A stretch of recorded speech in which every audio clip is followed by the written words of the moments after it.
Mis directos amigos, buenos días. Empezamos esta 50ª lección laurentina, ya a comienzos del mes de julio del año 2021, aproximadamente a los 2 años de haber iniciado este ciclo, y ya llevamos medio centenar. Vamos, con la de hoy se realiza, se completa el medio centenar. Y nos quedan ya muy pocas lecciones porque estamos terminando este ciclo. No se me oculta que faltan dos que me salté sobre aspectos históricos del problema de la justicia. Uno sobre la justicia conmutativa, en la cual yo no creo que exista tal justicia conmutativa, pero puesto que ese concepto tiene tanta circulación y admisión en la tradición filosófica y filosófico-jurídica, pues me ha parecido que no debería omitir un comentario sobre el concepto en sí y sobre mis motivos para no, no aceptar ese concepto, no darle cabida en el esquema conceptual de la visión lógica del derecho. Y luego me salté también una lección sobre el concepto de justicia en Aristóteles, que es marginal dentro de nuestro tratamiento, porque Aristóteles es un filósofo cuya influencia en mi propio pensamiento filosófico en general, desde la metafísica a la filosofía jurídica, ha sido, digamos, incidental. Forzosamente ha existido porque me lo han impuesto mis maestros, porque toda la tradición de la filosofía perennis de la cual yo he vivido y en la cual yo me inserto, yo me ubico, pero no deja de ser una influencia impuesta, y que en mi evolución mental, filosófica, ha sido principalmente negativa. Es decir, que pocas veces yo he asumido los, las aproximaciones, los enfoques, los esquemas de Aristóteles, de la escuela peripatética, y en general más bien mi relación con el aristotelismo, ya desde aquellos lejanos tiempos en que escribí El ente y su ser, por tanto en la metafísica, fue esencialmente negativo, esencialmente de crítica del enfoque aristotélico, prefiriendo el platónico. Cuando muchísimo tiempo después pasé a la filosofía jurídica, pues también la influencia de Aristóteles ha sido escasa y más bien negativa. Pero incluso en lo negativo, puesto que, en cambio, yo me inspiro muchísimo en Santo Tomás, quien es un aristotélico. Bueno, aquí podríamos decir aquello de que el amigo de mi amigo no es siempre forzosamente mi amigo. El inspirador de mi inspirador no forzosamente es mi inspirador.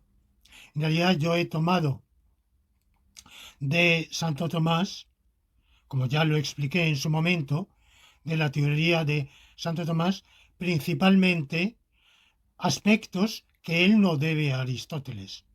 Son obsta para que él se enmarque en el trasfondo y en la perspectiva de Aristóteles, elabore su propia concepción con los esquemas aristotélicos, incluso aquello que tiene de creación original o o de la tradición medieval que lo ha precedido, pero trate de moldearlo con los moldes aristotélicos de la conceptualización aristotélica, pero yo trato de separar lo que es el contenido original tomista de lo que son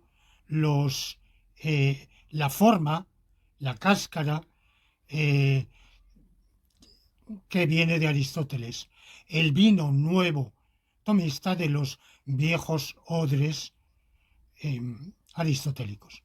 Pero en fin, el hecho es que me ha parecido que no debía omitir consagrar al concepto de la justicia en Aristóteles, que sigue siendo hoy punto de referencia de tantísimos pensadores, pero bueno, he preferido saltar, porque el asunto requería una meditación, más aún cuando se hace desde la distancia y desde la crítica, como es mi caso.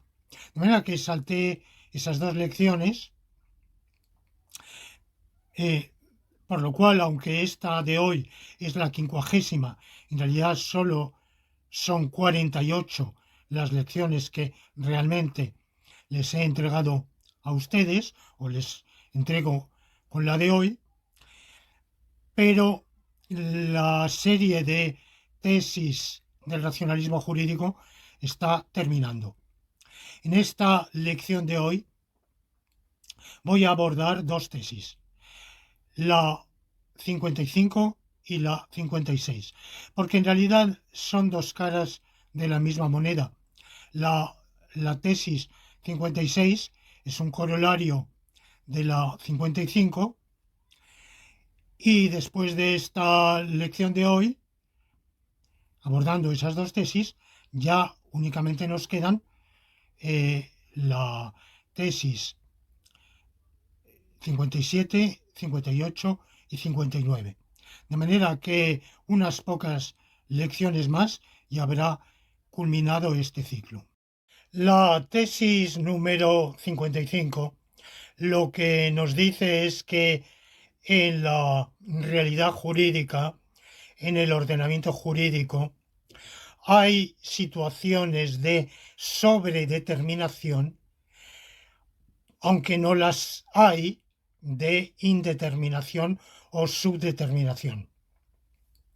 Ustedes recuerdan por tesis anteriores que he combatido el error, hoy ampliamente difundido, rechazado en realidad. Es curioso hasta qué punto este gravísimo y funesto error se ha difundido hoy entre amplios círculos de ambas corrientes, justnaturalismo y justpositivismo, más en el justpositivismo, pero incluso ha arrastrado a una parte del justnaturalismo, aunque se trata de un justnaturalismo un tanto, bueno, descafeinado. Error consistente en afirmar lagunas, o sea, situaciones en las cuales el derecho no dice ni sí ni no, ni que una conducta es lícita, ni tampoco dice que es ilícita. Queda indeterminado. Y por tanto, si el juez tiene que pronunciarse, no hay base jurídica alguna para que se pronuncie. No tiene base para el sí, no tiene base para el no, lo cual lo deja en la situación de o bien abstenerse, es decir, eso no va conmigo, cae fuera del ámbito jurídico, o bien pronunciar sentencia y entonces actuar como legislador. Es decir, bueno, estaba indeterminado, pero ya no lo estará. A partir de ahora queda determinado que tal conducta será lícita o será ilícita. Bueno, esto, como digo, este indeterminacionismo o lagunismo, los laguneros, como yo los llamo, pues se da entre, sobre todo, positivistas, pero también algún justnaturalista. Y es curioso porque si nos retrotraemos a la ciencia y la filosofía jurídicas de, pues yo diría de hasta 1970 aproximadamente, nadie, nadie aceptaba eso. Ningún justnaturalista, por supuesto, porque pensaban, como yo pienso, sigo pensando, que el bien común es un imperativo de derecho natural y, por tanto, que a falta de determinación del legislador positivo, que puede no haber pensado en ello, el bien común nos orienta para saber cuál es la conducta lícita y cuál es la ilícita. Y por otro lado, porque toda la tradición del pensamiento filosófico jurídico ha estado de acuerdo con Hobbes en que lo no prohibido está permitido. Por tanto, si el legislador no ha prohibido una conducta, es que esa conducta es lícita. Esto era, este punto de vista fue asumido también por Bentham, el fundador del positivismo jurídico, y los grandes eh, filósofos del derecho positivistas, como Zittelmann en Alemania a finales del siglo XIX y comienzos del XX, Kelsen, el grandísimo austríaco, mantuvieron el mismo punto de vista. Todo lo que no está prohibido está permitido, por tanto no hay lagunas, no hay indeterminación. Bueno,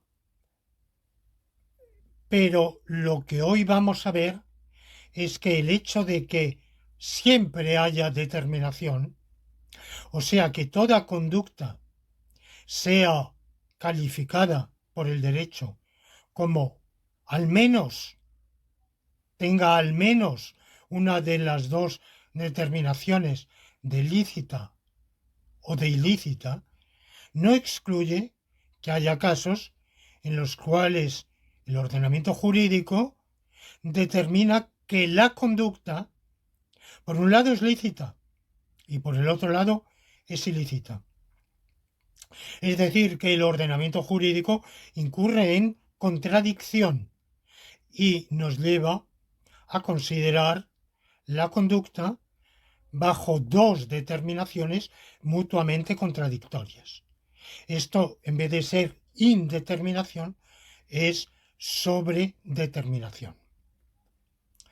Esta es la tesis 55.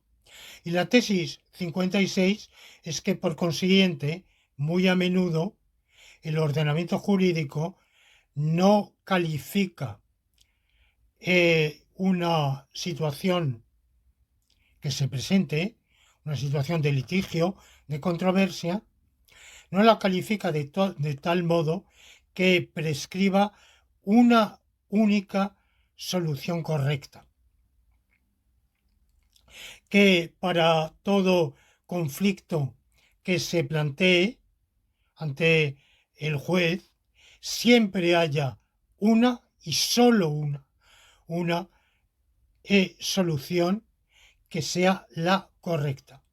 Y que un juez debidamente capacitado y adiestrado y con suficiente conocimiento encontrará la única solución correcta. Por tanto, que esa solución será la correcta, que ninguna otra será correcta. Esto lo niega la tesis 56, que, como digo, es un mero corolario de la tesis 55. Bueno, este es el contenido de la lección. Espero que sea de su agrado y que les, les inspire para hacerme llegar todos sus comentarios, críticas, objeciones, sugerencias, que serán siempre muy bienvenidas. Y máxime ahora que, como digo, estamos concluyendo este, este ciclo de lecciones laurentinas 2019-2021. Bueno, la tesis de la indeterminación del derecho, o sea, de que hay situaciones, conductas que el ordenamiento jurídico no considera lícitas, pero tampoco considera prohibidas, es una tesis que ya estuvimos discutiendo a lo largo de varias lecciones laurentinas precedentes. Se funda, esta tesis tiene la afirmación de lagunas eh, en el derecho, parte de un problema muy viejo, que el problema de si existen o no existen lagunas en el derecho.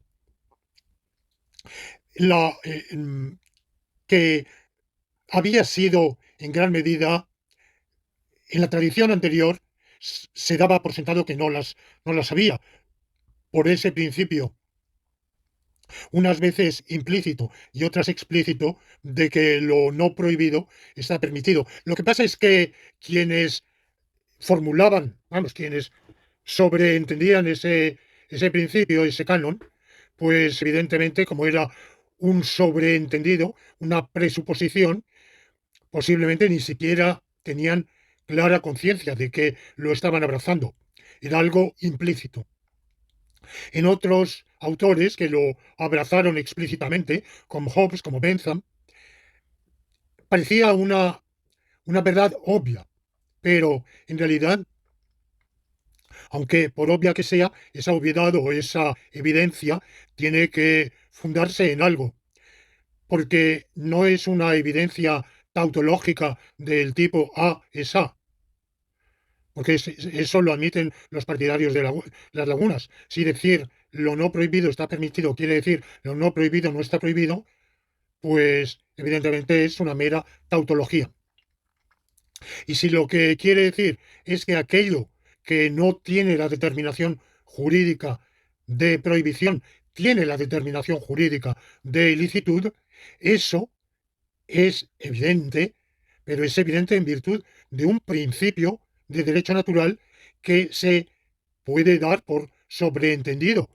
Puede parecer obvio, pero, pero como tantos principios lógicos, requiere una explicitación. Por ejemplo, el principio lógico de simplificación. A y A implica A. Bueno, esto puede parecer tan obvio que podría y de hecho una tradición lógica, incluyendo a Leibniz, creyó que era una tautología del mismo tipo que A es A, o A implica A, pero no, A y A implica A. Ya tuvimos ocasión de ver, es un principio diferente que en realidad es el principio de idempotencia, de que A y A equivale a A. Lo verde verde es verde. Dejando de lado usos pragmáticamente condicionados, como decir, esto es verde verde, queremos decir muy, muy verde. Bueno, pero es verde y es verde, es lo mismo que decir es verde. Esto parecía evidente, pero la lógica tradicional no lo había formulado como un axioma. Y fue a partir de los desarrollos del siglo XIX, de la lógica de Boole, del álgebra de Boole, y los desarrollos lógicos de Frege, cuando se vio que era necesario postularlo como un axioma. Lo mismo pasa con el principio de que lo no prohibido está permitido.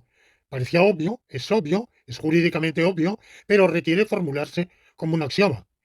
E igual que hay sistemas lógicos en los cuales se abandona la idempotencia y el principio de simplificación, hay sistemas lógico-deónticos sin este principio de permisión, de que lo no prohibido está permitido. Por tanto, es posible Un sistema lógico deóntico sin este principio es posible, solo que no responde a la evidencia que tenemos de la praxis jurídica y de la necesidad jurídica en aras del bien común. Bueno, por tanto, este problema de las lagunas en la tradición, incluso en la tradición positivista, más bien se vio como el problema de cómo justificar, cómo dar razón de la inexistencia de lagunas. Pero ya a comienzos del siglo XX hubo una corriente, la Escuela del Derecho Libre, con autores como Genie en Francia, que quisieron prescindir de este principio de permisión y por tanto eh, por tanto aceptar lagunas, considerar que había lagunas que correspondía la tarea de llenar o colmar esas lagunas incumbía al juez. Bueno, esto tiene también que ver con otras escuelas dentro del positivismo, como era el realismo jurídico, para el cual, en definitiva, el derecho es lo que dice el juez, pero en la corriente principal del positivismo, esas ideas de la escuela del derecho libre no tuvieron acogida y todavía Kelsen seguía considerando como una evidencia de suyo que no hay lagunas jurídicas, pero nunca acertó a dar un fundamento. Y lo mismo autores positivistas posteriores como el ilustre inglés Raz, es un apellido germánico, Ratz en la pronunciación germánica, bueno, españolizado Raz, polemizó con Alchurrón y Bullivín, partidarios de las lagunas, y consideró que no, que la mera ausencia de prohibición autorizaba al juez para desestimar una demanda. Supongamos que se interpone una demanda, una querella contra una conducta ajena a la que el, el que interpone la demanda, la parte actora, considera que la conducta es ilícita y es lesiva para sus intereses.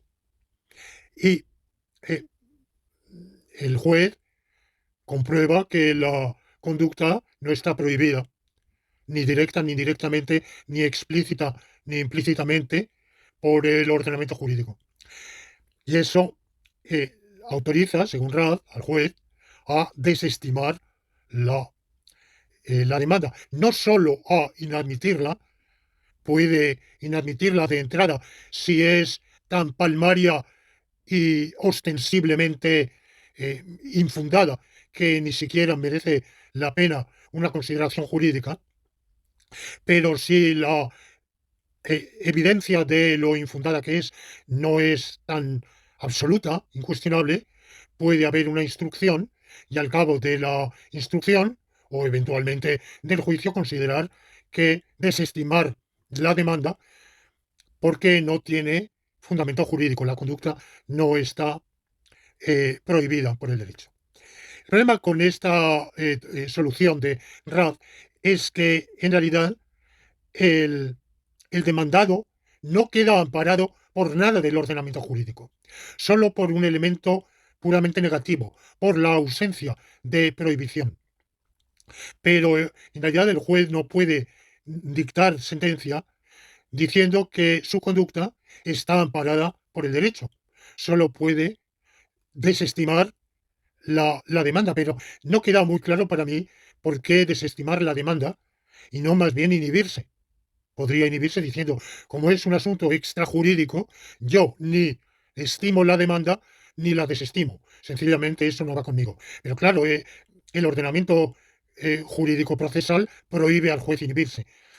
Con lo cual tiene que haber algo en el derecho, algún principio que ampare al demandado y que diga que la conducta del demandado es conforme con el derecho. Ese algo es el principio de permisión. De manera que la tradición más bien se planteaba cómo fundar, cómo justificar el principio de permisión. Hubo esa pequeña disidencia de la escuela del derecho libre, que consideró que hay conductas ni prohibidas ni permitidas, pero que el juez sí tiene potestad para declararlas prohibidas o permitidas. Por eso es derecho libre. Da al juez una libertad de actuar como legislador. Y finalmente, ya en el último tercio del siglo XX, surgió esta corriente lagunista, digamos, indeterminacionista, de Alchurrón y Bulligin, que afirmó que no es así porque hay dos conceptos de permisión, de permiso, de licitud, el débil y el fuerte, el interno y el externo. Bueno, todo esto ya lo estuvimos debatiendo en su momento. De aceptar la tesis de estos dos ilustres argentinos, lógicos y filósofos del derecho argentinos, diríamos que hay situaciones, conductas, más o menos amplias, en las cuales lo correcto del juez no sería ni admitir ni inadmitir una reclamación, una demanda, ni menos estimarla o desestimarla, sino inhibirse, declarar que el asunto es extrajurídico y que, por tanto, no le compete abordar el asunto. Actitud del juez que conculca un principio jurídico procesal, una obligación del derecho judicial de que el juez tiene tasadas las causas de inhibición porque hay otra jurisdicción más idónea, más competente, porque el tema en litigio cae fuera del ámbito geográfico, personal o el que sea de su jurisdicción, o porque por su materia no le incumbe, por ejemplo, es un asunto penal y el juez de lo mercantil no es asunto suyo. Bueno, hay varias causas de inhibición, evidentemente, pero nunca, ninguna, el que el asunto esté fuera del ámbito de lo jurídicamente normado o jurídicamente reglado. Pero en el supuesto de que aceptemos la indeterminación, que, como digo, ha contaminado Alturón y Bulligin, eran dos ilustres, muy originales, filósofos y lógicos de cuño y orientación positivista, totalmente positivista, que consideraban que el único derecho es el positivo. Es más, en realidad reducían el derecho positivo al derecho legislado. Poco tenían en cuenta si es que habría que rebuscar en sus escritos para ver si hablan alguna vez, cuando hablan de, por ejemplo, del derecho consuetudinario. Mi impresión, pero puede ser un recuerdo inexacto, es que prácticamente ellos reducían el derecho al legislado. Y además, el derecho legislado a expresiones del lenguaje jurídico. Es decir, que las normas jurídicas para ellos eran expresiones del lenguaje jurídico, enunciados. Una norma para ellos es un enunciado. Bueno, esto es un enfoque absolutamente opuesto al que yo he defendido en estas lecciones, de mi libro Visión Lógica del Derecho y en otros trabajos, de que una norma es un estado de cosas consistente en que otro estado de cosas venga afectado por una determinación normativa. Y que una cosa es la norma, que es un estado de cosas deóntico, y otra el precepto, que ese sí es un enunciado, cuando es la afirmación de esa norma, pero la afirmación en boca del legislador en el momento de estar promulgando, de estar realizando el específico acto de habla promulgatorio o edictivo que consiste en edictar o promulgar la norma. Bueno, pues como digo, Alchurrón y Bulligin partían de ese positivismo, yo diría positivismo extremo, y es tan extremo que justamente prescinde de un presupuesto jurídico natural que todavía lastraba a Kelsen y a Rath, que ese presupuesto de que lo no prohibido está jurídicamente permitido, que es es una presuposición que en realidad solo puede justificarse por el derecho natural, como en nuestro tratamiento, como un axioma de la lógica nomológica, pero que, sin embargo, inconsecuentemente, una gran parte del positivismo jurídico había mantenido. De Bentham a Raz. El positivismo más radical de Achurrón y Bulliquín lo rechaza. Y dice, no, puesto que el único derecho es el positivo, si el legislador una conducta no la ha calificado de ilícita, tampoco ni directa ni indirectamente, ni explícita ni implícitamente, y tampoco la ha calificado de prohibida, ni directa ni indirectamente, ni explícita ni implícitamente, entonces la conducta está fuera del derecho. A diferencia, sin embargo, de la escuela de comienzos del siglo XX del derecho libre, esta corriente ultrapositivista de Achurrón no atribuye al juez la potestad de zanjar o de legislar, porque más bien se sitúa en un ámbito mental en el cual se quiere atar corto al juez y constreñirlo a atenerse al derecho y más bien inhibirse. Es decir, no, bueno, eh, hay algunos litigantes que me vienen con, con pleitos que no son asunto jurídico y les digo que se vayan porque aquí no tienen nada que hacer en el ámbito jurídico. Es más bien el enfoque. Bueno, en este tipo de planteamiento también se ha contagiado algún sector del justnaturalismo, como digo, justnaturalismo atenuado, descafeinado, que también se basa en argumentos como la indeterminación, en gran medida el lenguaje jurídico es indeterminado, pero sobre todo es en el justnaturalismo sustractivo, que como veíamos, lo que considera del derecho natural es una criba, un filtro, que, un cedazo que permite eh, separar el grano de la paja y por tanto hacer que aquellos preceptos del legislador que no cumplan ciertas exigencias jurídico-naturales, principalmente la de justicia, quedarán rechazadas del derecho, no serán auténticamente derecho. O en una versión más atenuada, por ejemplo la de mi distinguido y admirado colega Andrés Ollero, el mero hecho de que un precepto legislativo entre en conflicto con la justicia no lo excluye, no le quita eh, la calidad de auténtica ley, pero sí lo califica como jurídicamente deficiente. Esa será una norma jurídica, pero su valor jurídico quedará en parte restringido. Podría llegar esta deficiencia jurídica a nulidad en casos extremos, muy agravados, excepcionales, de que no una ley, sino todo el ordenamiento o gran parte de él entrara en un conflicto gravísimo y total con las exigencias de justicia. Bueno, creo que al hacer esto ya estoy saliéndome de lo que literalmente dice este autor, a quien admiro mucho.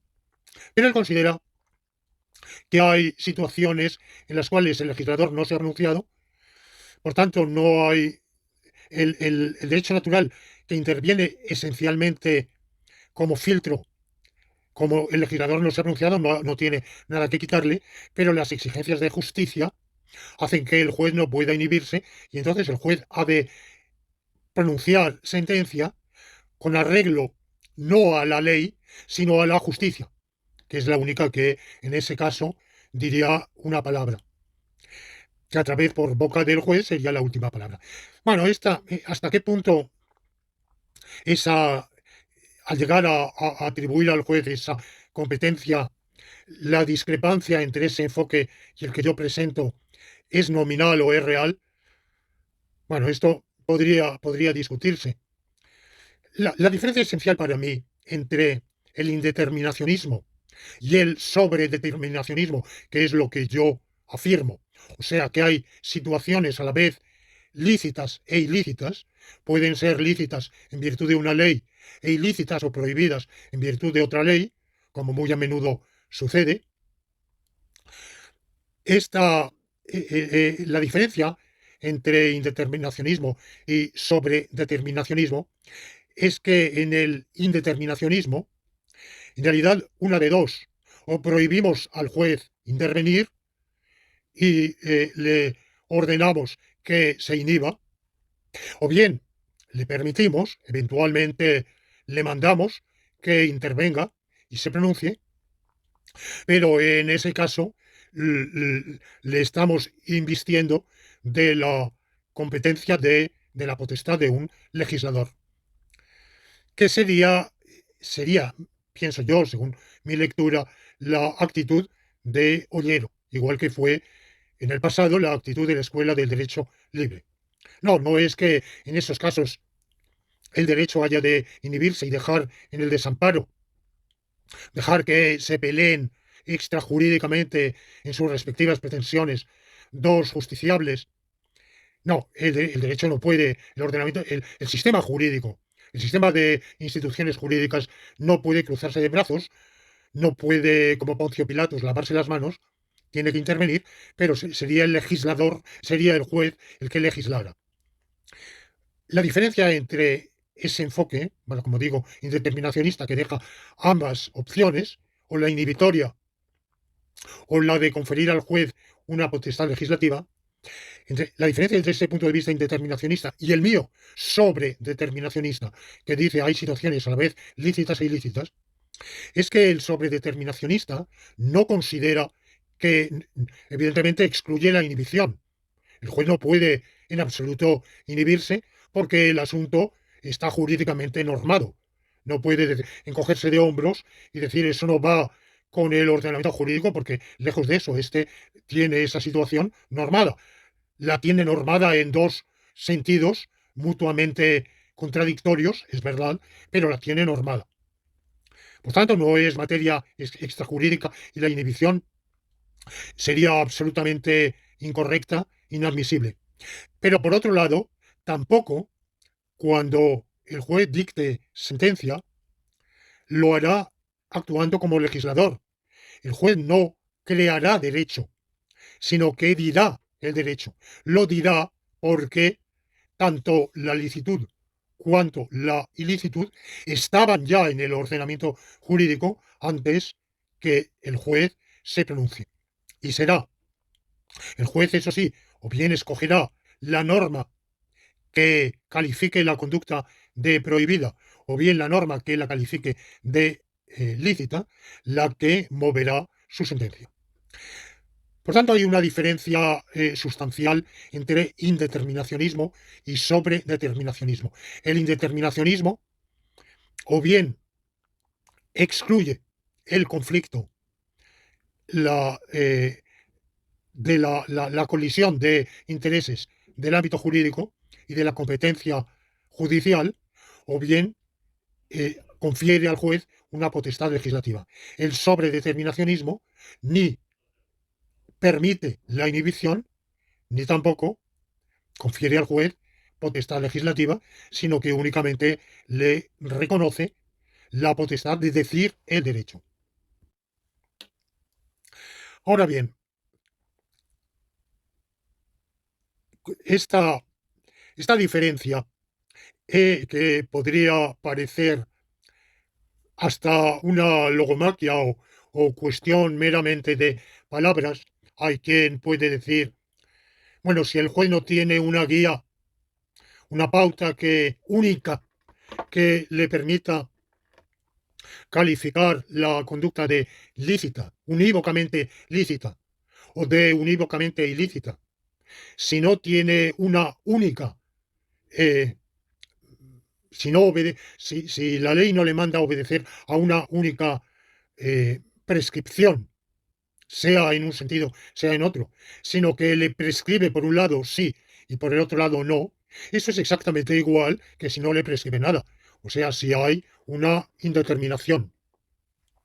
Como digo, no, esto puede parecer así, pero no es así, porque la situación del juez es totalmente diferente, por la razón justamente que acabamos de ver. El indeterminacionismo o bien hace que el juez se inhiba o bien lo convierte en legislador. Y esto no es así con el sobredeterminacionismo. La diferencia es similar a aquella que se da en lógica entre las lógicas que no aceptan el principio de tercio excluso, que aceptan lo que se llama gaps. Gap es una palabra que se ha traducido como brecha al español, pero podría traducirse como hueco o rendija o fisura. Es una discontinuidad en una pared, una grieta es un gap. Por supuesto, una quebrada, un barranco también es un gap. Pero la palabra brecha yo creo que es demasiado fuerte. Pero en fin, puesto que es la traducción asumida, me voy a tener a ella, aunque antes solía traducirlo como hueco. Las lógicas que no admiten el principio de tercio excluso, por ejemplo las de Bukashevich, o las constructivistas, las intuicionistas, consideran todas estas lógicas que hay situaciones en las cuales no puede decirse A, tampoco puede decirse no A, y por consiguiente no puede afirmarse o bien A o bien no A. A o no A queda excluido como axioma y como teorema de esos sistemas. En cambio, las lógicas paraconsistentes, en general, admiten el principio de tercio excluso, pero también admiten situaciones, algunas, en las cuales A es verdad y no A también es verdad. Por consiguiente, A y no A es verdad.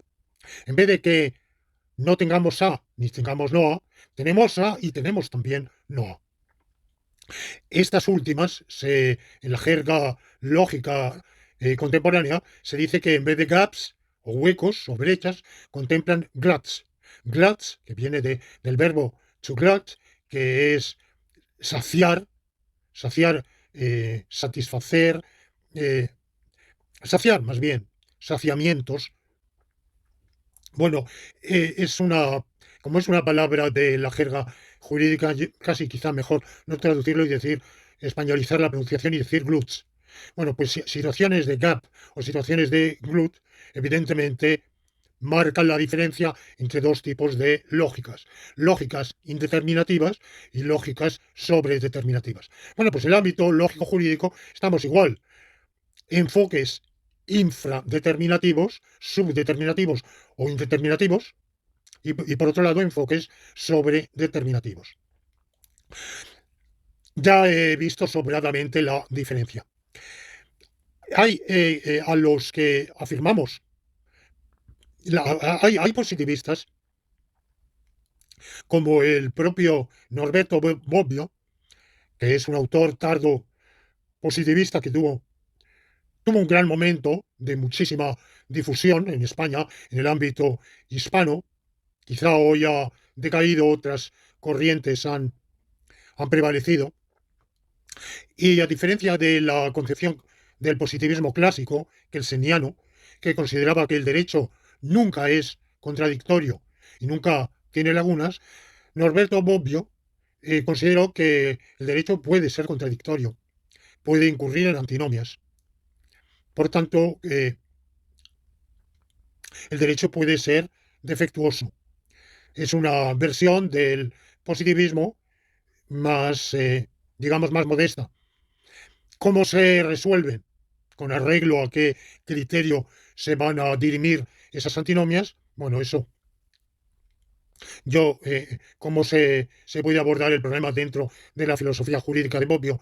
Es un problema que dejo a los lectores y especialistas de Bobbio. Yo no recuerdo lo que yo en este momento recuerdo de lo mucho que leí de sus libros. No recuerdo que él ofrezca una solución, pero la ofrezca o no la ofrezca, que es muy posible que sí, no es un asunto que en este momento nos deba ocupar. Los adversarios de la existencia de antinomias jurídicas, es decir, de situaciones que el derecho califique, por un lado, de lícitas, por el otro lado, de prohibidas, los adversarios de esta tesis antinomista, digamos, llamémosla así, dicen que el derecho dispone de unas pautas, unos cánones que permiten zanjar esas antinomias, disolverlas y por tanto eliminarlas. Y que la principal de esas pautas es la célebre regla de las prioridades, lex posterior derogat priori, lex superior derogat inferiori, lex specialis derogat generali. O sea, la ley posterior deroga, pero deroga en un sentido, ya dije, débil, o sea, excepciona, se sobrepone a la ley anterior. No es que la anule, la abrogue o la cancele, pero, pero se antepone a ella y por tanto es aquella que determina qué es lo jurídicamente determinante. Similarmente, la ley superior deroga en ese sentido débil, excepciona a la inferior, la ley especial excepciona a la ley general. Por ejemplo, si la ley general marca un periodo de prescripción de deudas de 30 años, pero para una ley sobre el derecho aeronáutico determina que las deudas entre pasajeros y compañías de aviación prescriben a los 6 años, bueno, pues en un caso específico de este último tipo se aplica la ley especial, no la ley general. Es decir, no es que la ley general del Código Civil determina 30 años, no, se aplica la ley especial. Por tanto, en realidad esta regla es una regla de exequibilidad. Y esa regla de exequibilidad preferente de la ley superior con respecto a la inferior, posterior con respecto a la anterior, especial con respecto a la general, esa ley de exequibilidad preferente o de aplicabilidad preferente, esa regla, o sea, no tengo nada en contra, todos los jueces hoy la admiten. Ahora bien, plantea algunos problemas. Primero, ¿esa tiene fuerza jurídica o no tiene fuerza jurídica? ¿En virtud de qué ha de actuarse así? ¿Es en virtud de una norma de derecho procesal? Pero si es una norma de derecho procesal, ¿podría una norma posterior abrogarla o sobreponerse a ella? Porque si su valor es el valor de que ha sido recogida en una ley, es difícil saber en qué ley consta, pero suponiendo que encontremos una ley en la cual se formula, esa ley tiene el valor de una ley. Por supuesto, no es un principio que esté enunciado en la Constitución. Por tanto, tendría un valor infraconstitucional. Por tanto, el propio canon tiene una vigencia jurídica problemática. Quizá podría justificarse el derecho natural, decir, puesto que el ordenamiento jurídico se hace en aras del bien común, el bien común requiere un criterio racional para aplicar una u otra norma en caso de conflicto, y ese criterio es muy racional, muy razonable y muy adecuado a los fines del ordenamiento jurídico. Muy bien, pero estamos en ese caso invocando el principio natural, el principio, las exigencias del bien común, nada menos, lo cual el positivista difícilmente está autorizado a hacer. De manera que el propio canon es problemático en cuanto a cuál es su fuerza jurídica de obligar, qué es aquello que obliga al juez a atenerse a ese canon, a esa pauta, y no a otro. ¿Qué lo obliga a cumplir, a seguir ese triple canon de exequibilidad preferencial o preferente? Segundo, pueden surgir conflictos entre ley posterior, entre esas parejas. ¿Qué pasa si hay una ley inferior pero posterior que entra en conflicto con una ley superior pero anterior? ¿Qué hay que aplicar ahí? ¿El criterio de posterioridad o el criterio de superioridad? ¿Cómo se ordenan eso? Es un triple criterio. Ese triple criterio nos plantea el problema de que el criterio 1, el 2 y el 3 pueden entrar en conflicto. Podemos tener una ley especial anterior a la ley general posterior, y entonces no está claro si la ley posterior elimina o al menos excluye la aplicabilidad de la ley anterior especial. Por ejemplo, vuelvo al mismo ejemplo de las deudas en materia de derecho aeronáutico. Hay una ley general de aviación o de navegación aérea que establece unas normas sobre reglas, sobre deuda, entre otros muchos asuntos, claro, sobre deudas entre compañías de navegación aérea, pasajeros o transportistas aéreos, compañías de flete. Y luego hay el Código Civil que establece una norma general en materia de extinción de deudas, de prescripción. ¿Qué pasa si se modifica el Código Civil? Por ejemplo, había establecido un plazo amplísimo de prescripción de 30 años, pero en atención a una evolución de la conciencia jurídica, se dice es demasiado grande, crea una gran inseguridad jurídica, y el legislador decide reducirlo a la mitad, 15 años. Pero en materia aérea, la ley de aviación prescribía 10 años. Como la reforma del Código Civil es posterior, ¿qué se va a aplicar? ¿La ley general posterior o la ley especial anterior? Bueno, dudo que los que rechazan las antinomias, aduciendo este triple canon de exequibilidad preferente, tengan una solución a este problema. Yo no la he encontrado. Leyendo sus argumentaciones no he encontrado solución. De manera que es difícil que ellos, los adversarios de las antinomias, hayan resuelto todos los problemas. Pero por otro lado, no se ha demostrado, tampoco ellos, que siempre que surja una antinomia jurídica, ellos dirían aparente, no se ha demostrado que siempre que surja una antinomia jurídica, esta pueda zanjarse, la aplicación pueda zanjarse con ese triple criterio de exequibilidad. ¿Qué pasa si hay dos normas, que ninguna de las cuales es superior en rango a la otra, ni anterior, porque por diversos motivos no se puede determinar que la una sea anterior a la otra? Por ejemplo, la una es una norma de tratado internacional y la otra es una norma de legislador simultánea, ni tampoco el criterio de especialidad tampoco es aplicable o no claramente aplicable. Claro, evidentemente, la Constitución puede contener una cláusula que diga los tratados prevalecen sobre las leyes internas. Y hoy muchas constituciones lo dicen. Pero esto, de nuevo, ni es obvio, ni ha sido siempre así, ni es así en todos los ordenamientos constitucionales, ni mucho menos. Por ejemplo, en el ordenamiento jurídico inglés, de ninguna manera la norma jurídico internacional se sobrepone a la interna. En la doctrina jurídica italiana es dualista y considera que una obligación de derecho internacional no obliga forzosamente en el derecho interno. El orden jurídico internacional y el orden jurídico doméstico son dos órdenes jurídicos que pueden coincidir y pueden no coincidir. Bueno, de manera que, como digo, puede haber situaciones en las cuales ese triple criterio de exequibilidad preferente sea problemático, difícil de aplicar o imposible de aplicar.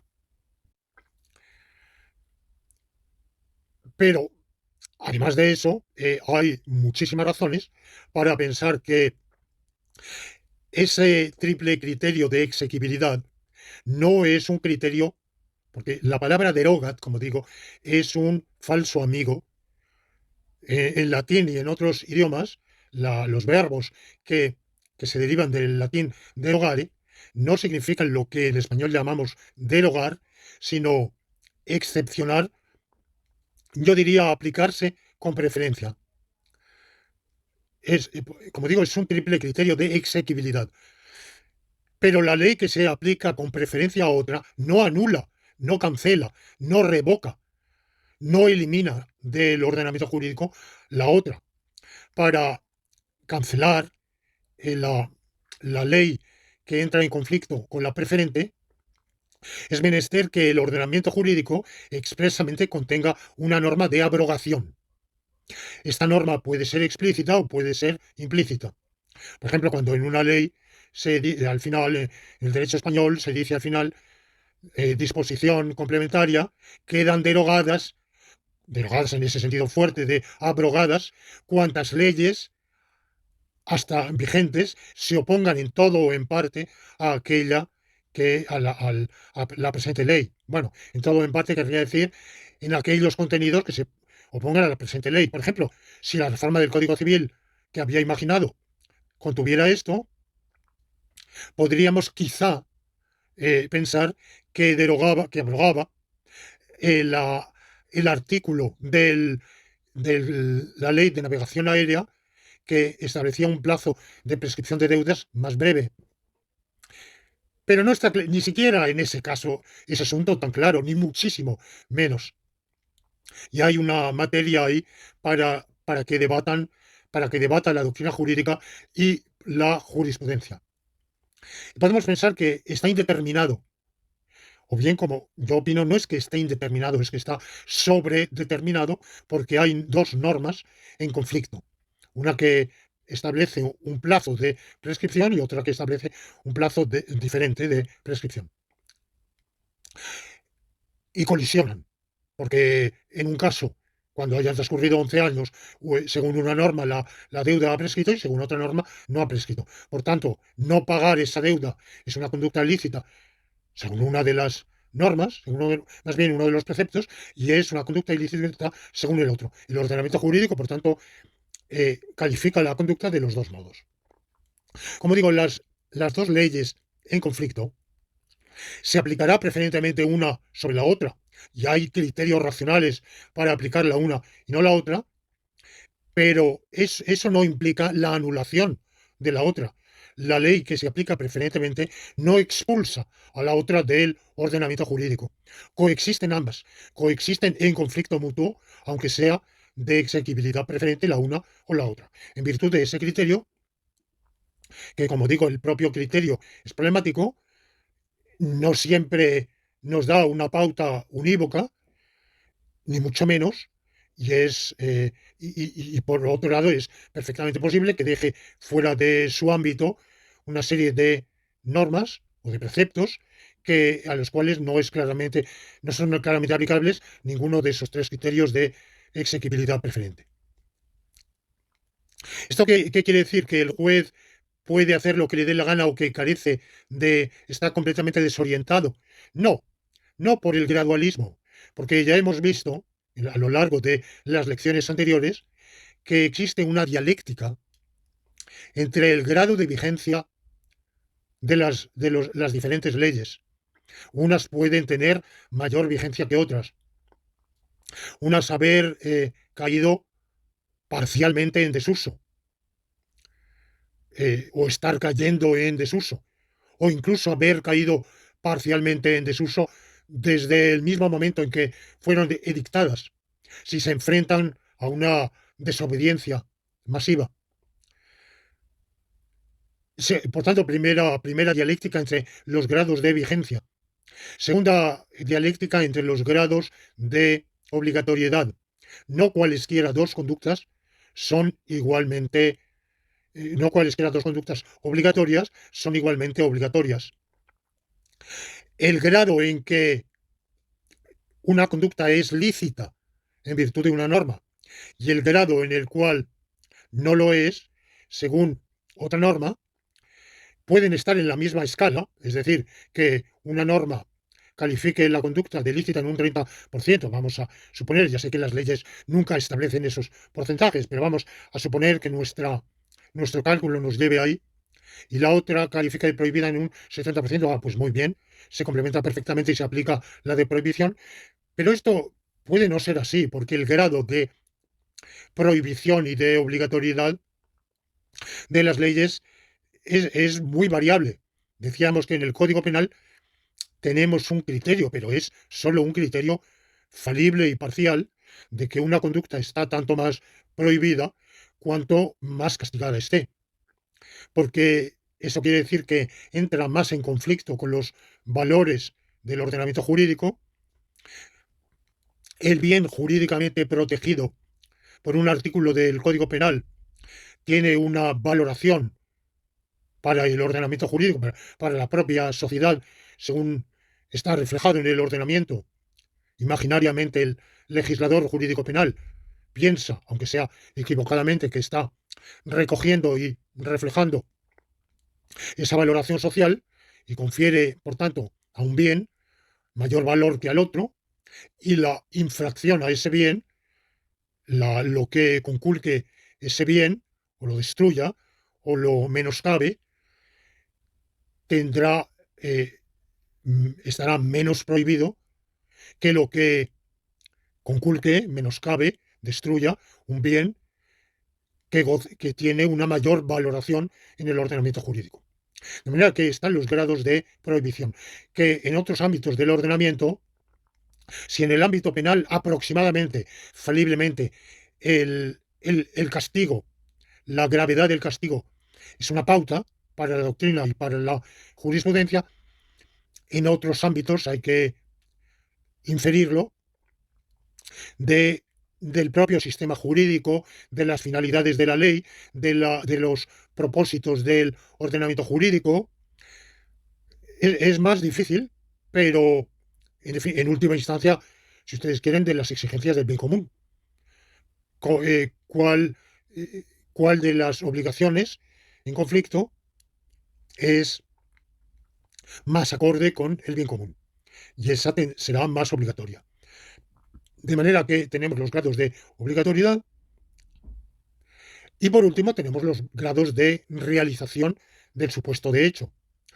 Una ley asigna una consecuencia jurídica a un supuesto de hecho, pero este supuesto de hecho se puede realizar en mayor o en menor medida, sea porque el hecho en sí mismo tenga mayor o menor entidad, tenga un grado de realidad mayor o menor, sea porque, independientemente de su grado de realidad, sea más o menos subsumible bajo la calificación jurídica.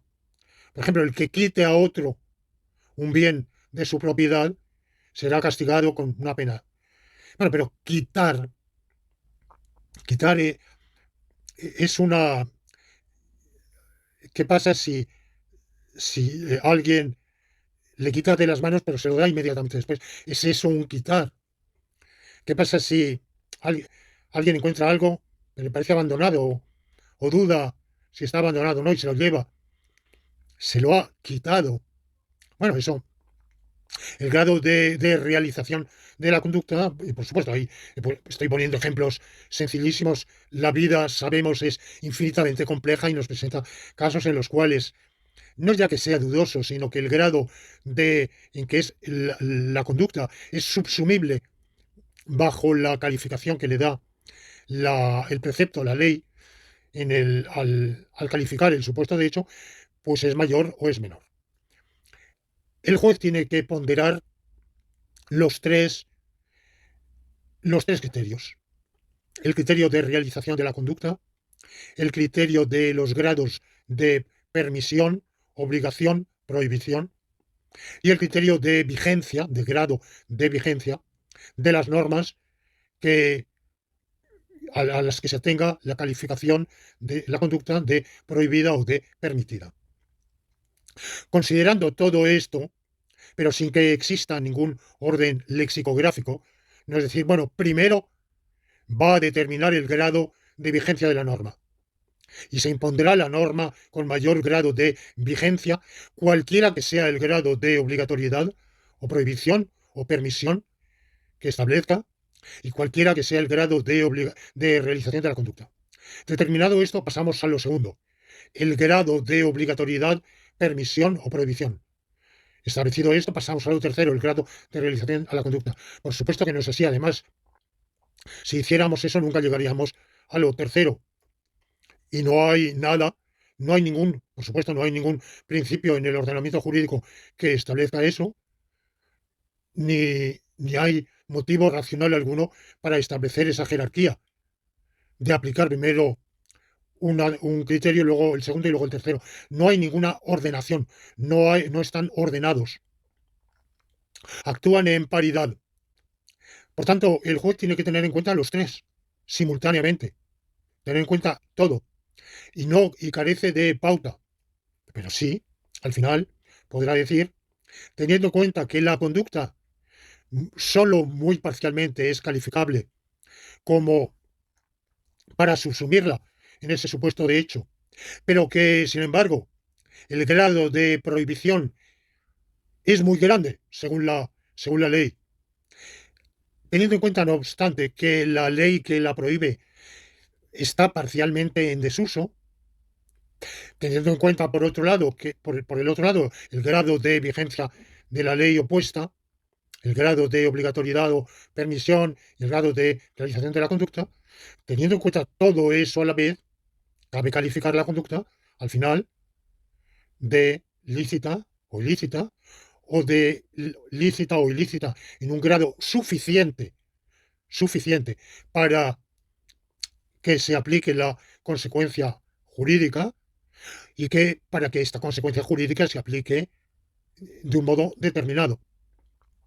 Por ejemplo, como esa conducta solo parcialmente es calificable como un hurto, entonces la consecuencia jurídica, el castigo, se aplicará según las pautas del Código Penal con una atenuante genérica. Bueno, el concepto de atenuante genérica pertenece al derecho penal italiano, más bien, pero en fin, en el derecho jurídico penal español podríamos buscar si aplicará en una, una atenuante por analogía y por tanto la pena se aplicará en un grado inferior o en uno o dos grados inferiores.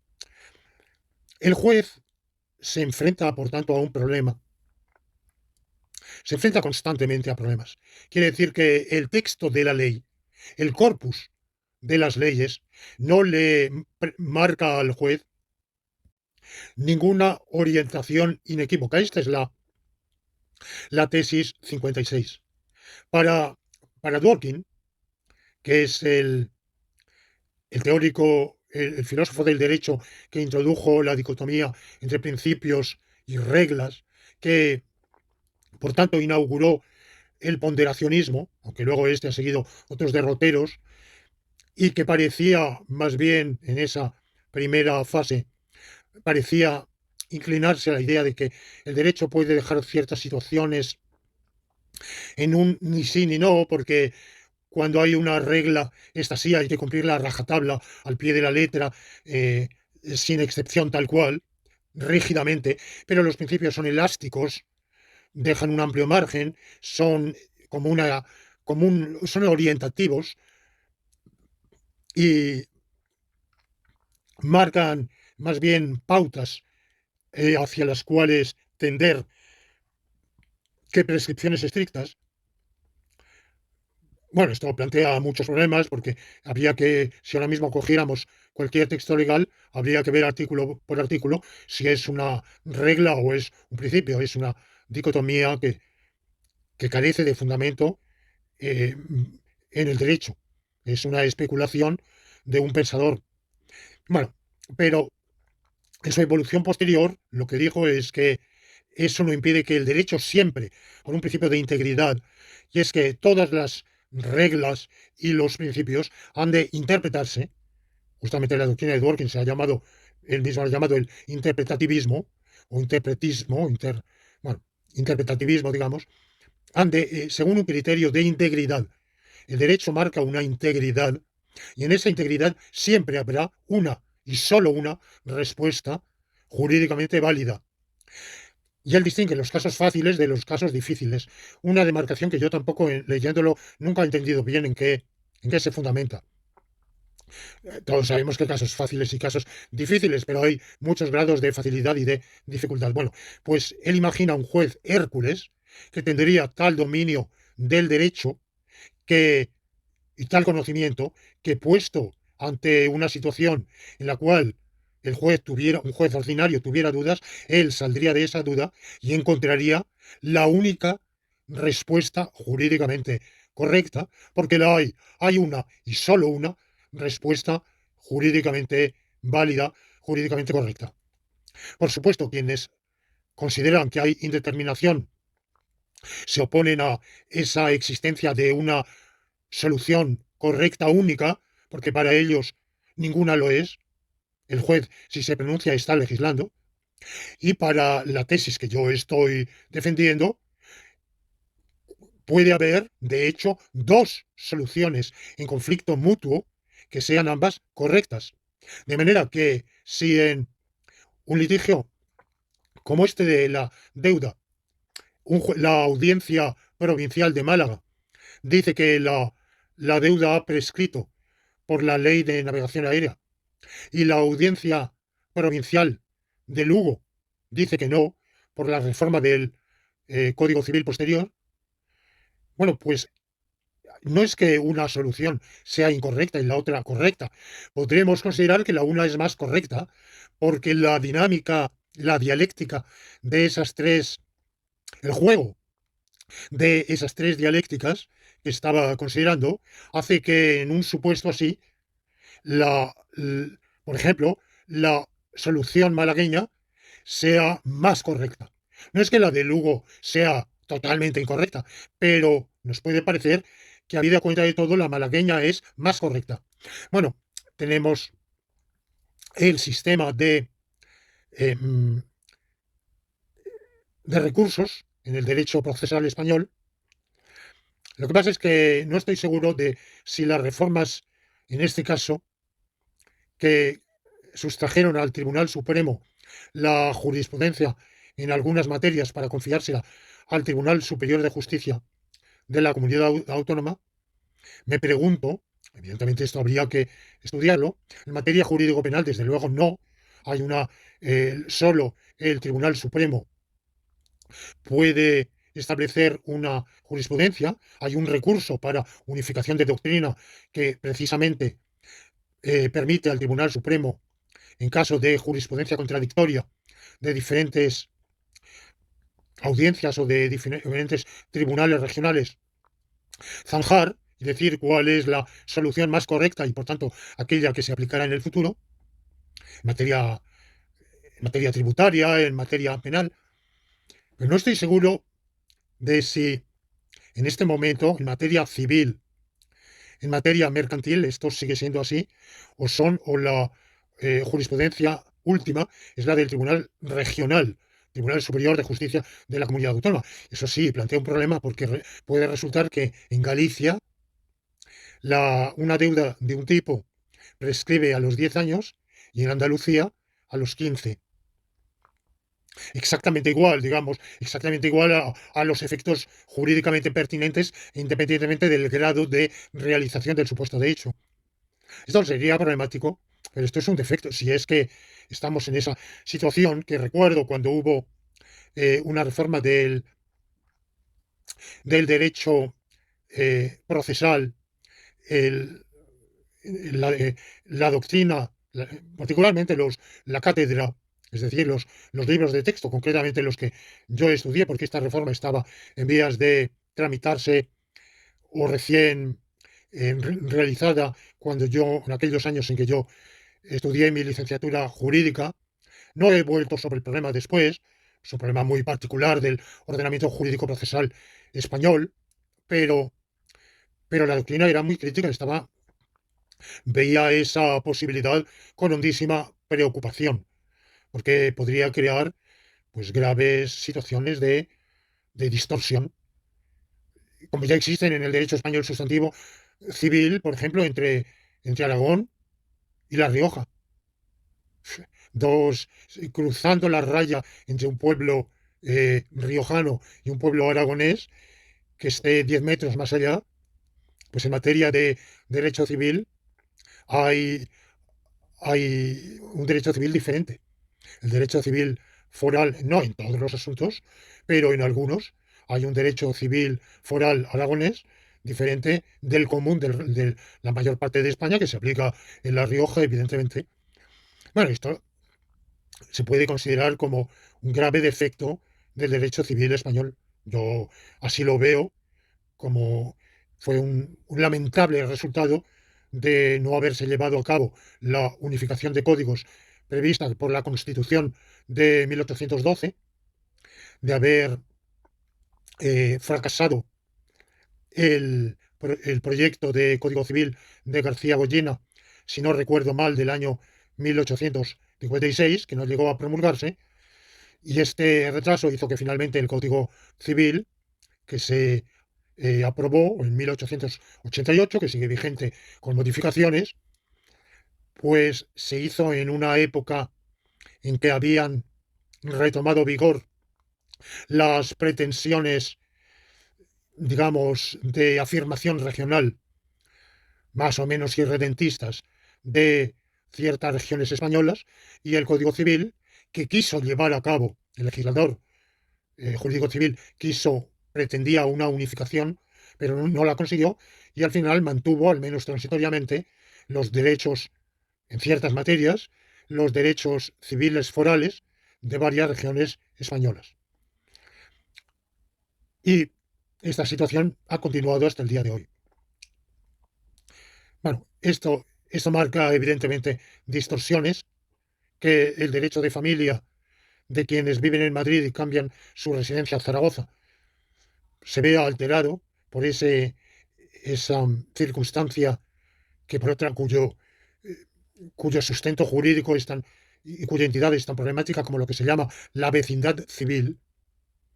Los españoles tienen nacionalidad española y además vecindad civil, o bien vecindad civil común, o bien aragonesa, catalana, balear, bueno, otras. Bueno, esto plantea, pero si además en ciertos litigios la jurisprudencia última va a ser la del Tribunal Regional, pues de nuevo tenemos otra distorsión bastante, bastante considerable y de bastante gravedad. Al margen de cuál sea el ordenamiento jurídico penal, ustedes pueden preguntarme qué pasa en los estados federales, qué pasa en Suiza, en la República Federal de Alemania, en Australia, en los Estados Unidos. Bueno, la verdad es que yo no puedo, no tengo un conocimiento para poder contestar. Son ordenamientos jurídicos bastante complejos y es muy posible que se den situaciones parecidas, o incluso que pase en el Reino Unido, entre Inglaterra por un lado y Escocia por otro. Bueno, la verdad es que en una serie de materias, por ejemplo, de herencia o de matrimonio, pues lo que se aplica en Edimburgo no se aplica en Londres o en Bristol o en Cambridge. Mm, pero hay una última instancia, no lo sé. La verdad es que mi conocimiento del derecho británico no me permite contestar. No cabe duda de que la existencia de estas diferencias, de estas distorsiones, pues no es positiva para el bien común del país.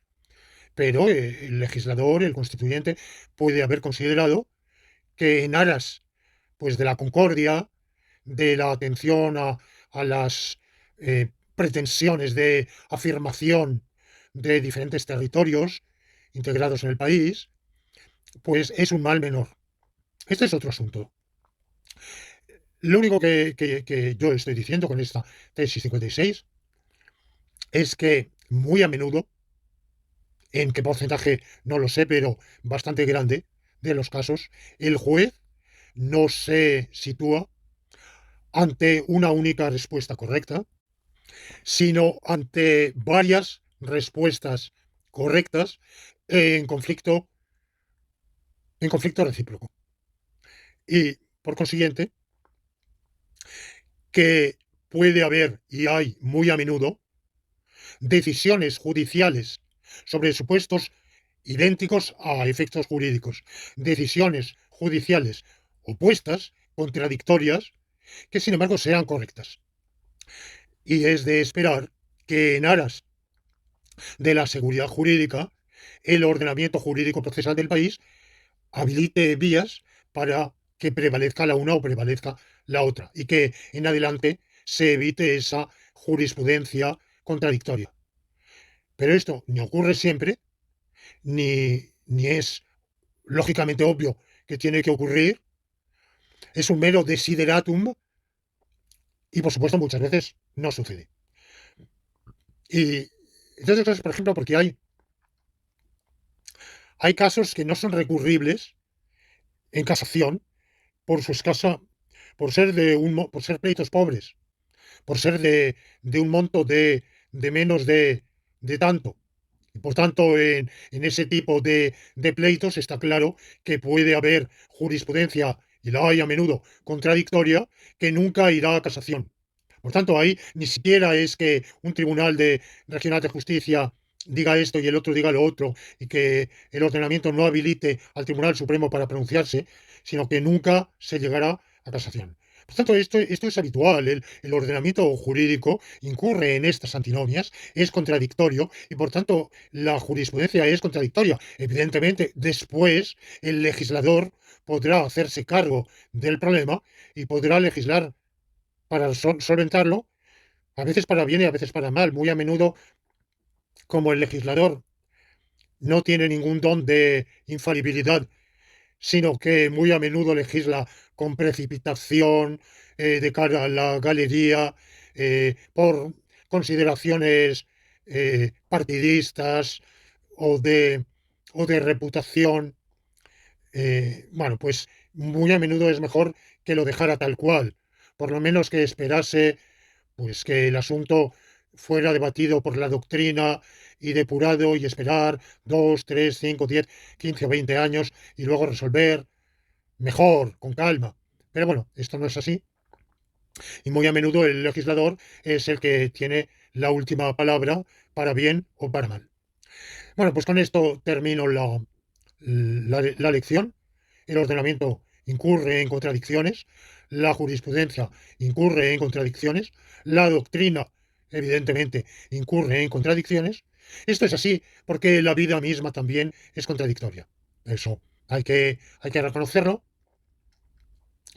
y hay que admitir que eso que es una realidad y que querer negarlo, querer ponerse una venda en los ojos y decir eso no puede ser así, bueno, pues no pasa de ser un enfoque quimérico, idealista, que está de espaldas a la realidad jurídica. Nada más, con esto termino y si ustedes tienen la paciencia, la amabilidad, nos volveremos a encontrar en la próxima lección laurentina, que será ya una de las últimas.